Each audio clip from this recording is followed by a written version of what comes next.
하늘에 계신 보고 싶은 어머님, 안녕하세요. 어머님이 생각날 때마다 가슴이 먹먹해집니다. 저 큰딸 그네입니다. 하늘에서는 언제나 저를 바라보고 계시죠. 오늘은 현실에 제가 잠시 잠이 든 틈을 타 꿈속에서 어머님께 편지를 드립니다. 어머님, 작년 12월 31일 사면을 받았지만 아직 삼성 서울병원에서 치료를 받고 있습니다. 건강 상태가 빨리 호전되지 못해 어머님을 뵐 면목이 없습니다. 의사 선생님들이 퇴원 시기를 자꾸 늦추시네요.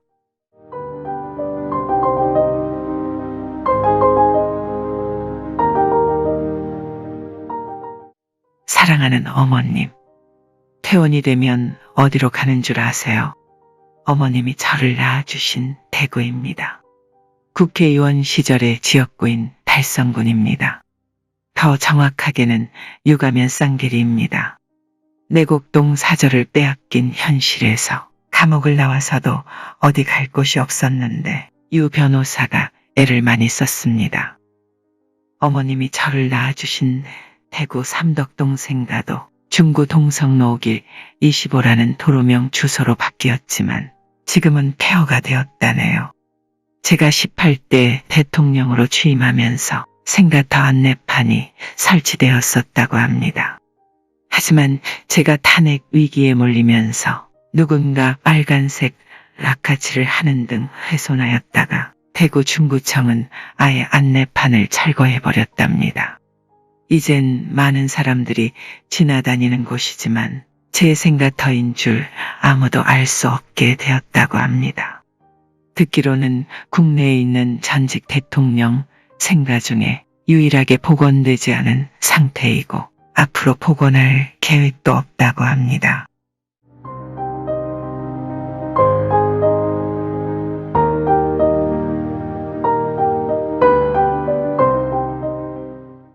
그래도 저에게는 어머님과의 생명의 끈이 시작된 소중한 곳입니다. 제가 태어난 대구로 가게 되니 어머님도 마음이 기쁘고 편안해지시죠. 저도 그렇습니다. 어머님, 돌이켜보면 어머님에 대한 기억이 너무 생생합니다. 어머님께서 저와 함께 하셨을 때 추억도 너무 그리워집니다. 어머님은 한국전쟁이 치열하게 진행 중이던 1950년 8월에 아버님이신 박정희 소령과 만나셨죠. 그리고 12월 12일에 대구 계산성당에서 결혼식을 올리고 삼덕동에서 신혼살림을 차리셨습니다.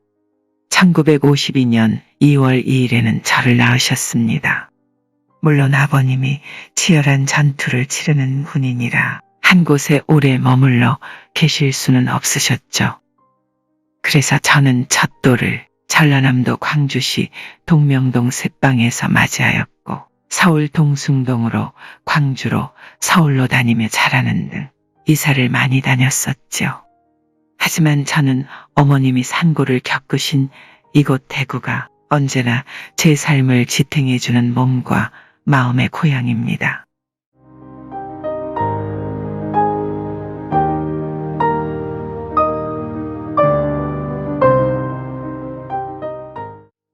사랑하는 어머님, 어머님이 아버님을 만나시던 1950년 8월은 인민군이 경상도를 제외한 한반도 전역을 이미 석권하고 있었던 시기였습니다.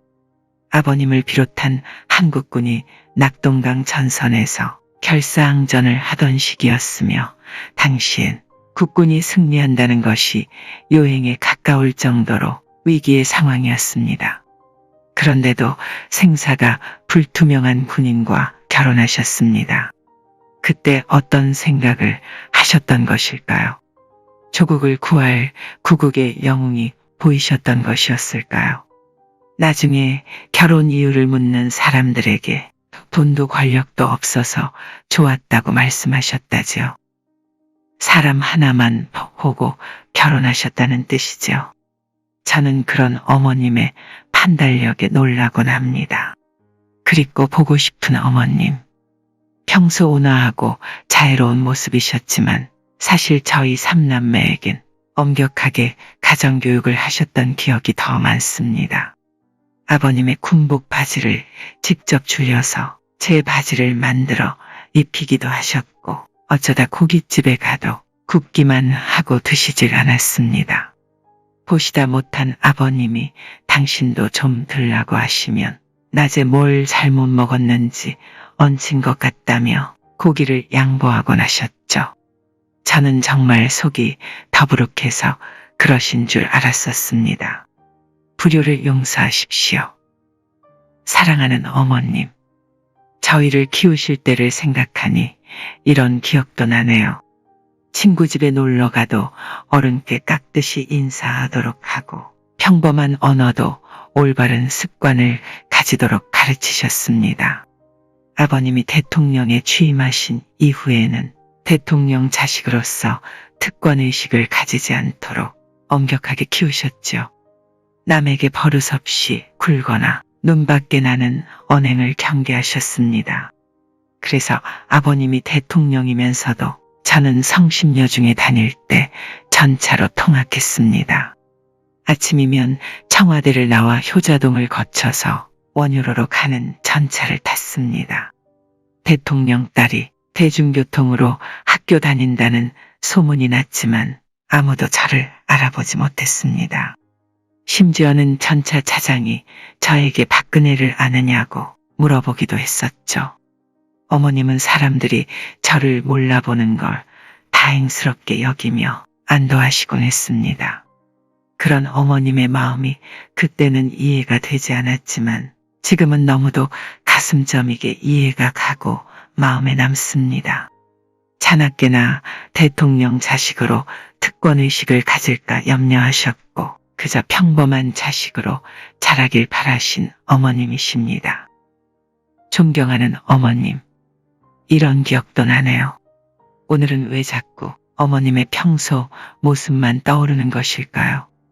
아버님이 대통령이셨지만 청와대 내 가족이 사는 공간에도 화려한 가구나 값비싼 장식품을 찾아볼 수 없던 기억도 납니다. 언제나 집안은 소박하고 단촐했습니다.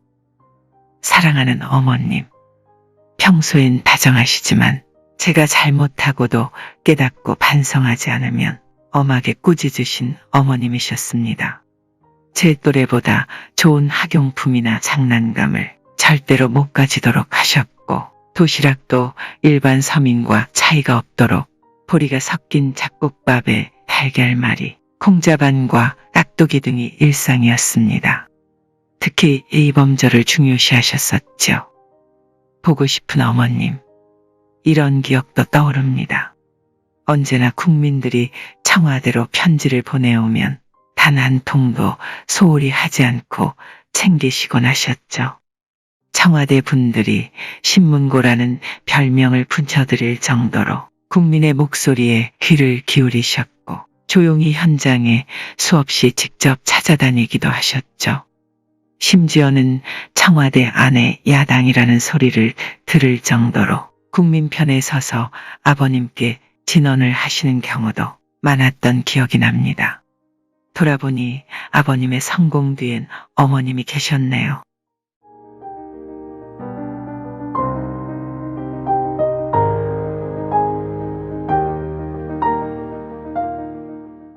어머님은 자신의 행동 하나하나가 나라의 이미지에 미칠 영향을 생각하셨습니다. 그렇게 자기 관리에 철저하셨습니다. 아버님과 해외 순방을 다녀오셔도 선물 하나 사오지 않으셨습니다. 어려운 나라 형편을 생각해서지요. 단 한 푼도 국민에게 피해를 주면 안 된다는 결벽증에 가까운 어머님의 소신 때문이었습니다. 저는 그런 어머님의 마음을 생각하면 지금도 가슴이 찡해오는 느낌이 듭니다. 돌이켜 생각해보니 제가 오늘날의 시련을 겪으면서도 이겨낼 수 있었던 힘이 바로 어머님이셨습니다. 제가 대통령이 된 후 국산차를 의전용 차량으로 사용한 최초의 대통령이 된 것도 어머님의 영향 때문입니다. 제가 대통령 재임 시절에 추진했던 개혁에 극렬히 저항한 탄핵 세력과 저에게 경제 공동체, 묵시적 정탁 등의 죄를 뒤집어 씌워 구속한 정권 세력의 박해를 굳건히 이겨낸 것도 어머님의 강인한 교육 덕택입니다. 그 원동력이 바로 평생 손톱에 매니큐어조차 칠해본 적이 없이 몸소 자제를 보여주신 어머님이십니다. 어머님이야말로 저의 가장 이상적인 여인의 모습입니다. 어머님 언행과 훈육 방식으로 애국심을 갖도록 바르게 자란 저입니다. 누가 뭐라고 해도 누가 누명을 씌워도 유경수라는 제가 존경하는 어머님의 장녀로서 저는 지금 이 순간에도 떳떳히 편지를 쓰고 있습니다. 사랑하고 그리운 어머님, 소외된 분들을 위해 몸소 행하셨던 수많은 선행을 저는 편지에서 감히 언급하지 못하겠습니다. 어머님의 권유로 함께 현장을 방문하기도 했지만 어머님의 마음을 글로 표현하기 너무 어렵습니다. 다만 한 가지 감사의 말씀만 드리고자 합니다. 어머님의 한센병 환자분들을 위한 마음 덕택에 저는 18대 대선에서 민주통합당 텃밭인 전라남도에서조차 소록도에서만큼은 62%의 득표를 기록했습니다. 그립고 보고 싶은 어머님. 1974년 8월 15일은 정말 떠올리기도 싫습니다. 그날이 생각나니 심장이 도려내어지듯이 이 순간에도 아픔이 몰려옵니다. 어머님이 지금까지 살아계셨더라면 아버님의 비극도 없었고 저도 평범하게 시집가서 살았을 거라는 생각도 듭니다. 하지만 어머님, 최근에 온 나라를 떠들썩하게 하는 영부인 지망생들을 뉴스로 보면서 저는 어머님과의 기억이 다시금 떠오릅니다. 그러면서 너무나 그립고 안타깝습니다. 저의 어머님이기 전에 대한민국 역사상 유일하게 여야를 가리지 않고 어머님은 국민 속에서 국모로 기억되고 계십니다. 어머님이야말로 저의 정신적 지주이며 롤모델이십니다. 어머님은 비록 공산주의자의 총탄에 비명소리도 못 내시고 가셨지만 큰딸 박근혜는 어떠한 고난도 이겨내겠습니다. 어머님과 아버님이 목숨 바쳐 일으켜 세우신 대한민국입니다. 어떠한 정치적 시련이 오더라도 절망은 저를 단련시키고 희망은 저를 움직일 것입니다. 사랑하는 어머님, 생각해보니 어머님이 49세에 돌아가셨네요. 그런데 저는 벌써 올해 71세 생일을 보냈습니다. 어머님보다 제가 무려 22년이나 더 살았군요. 너무 부끄럽고 죄송스럽습니다. 제 어머님이기 전에 유경수 여사님으로 기억되는 어머님을 생각하니 자랑스러우면서도 눈물이 납니다.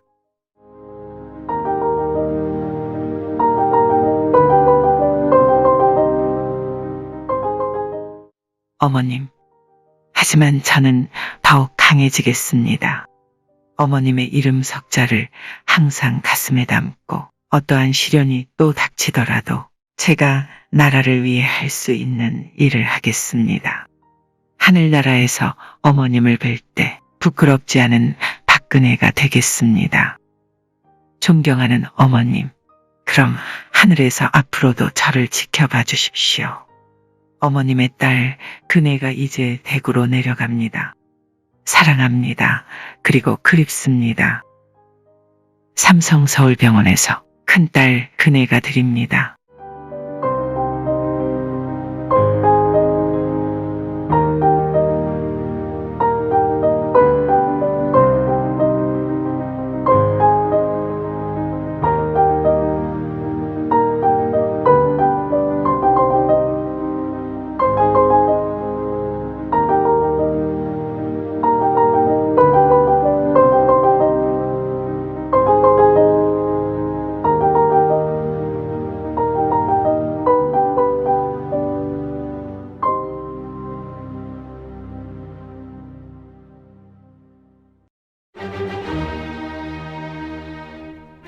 좋은 책을 만들어 드립니다. 행복이 샘솟는 책, 에너지가 넘치는 책,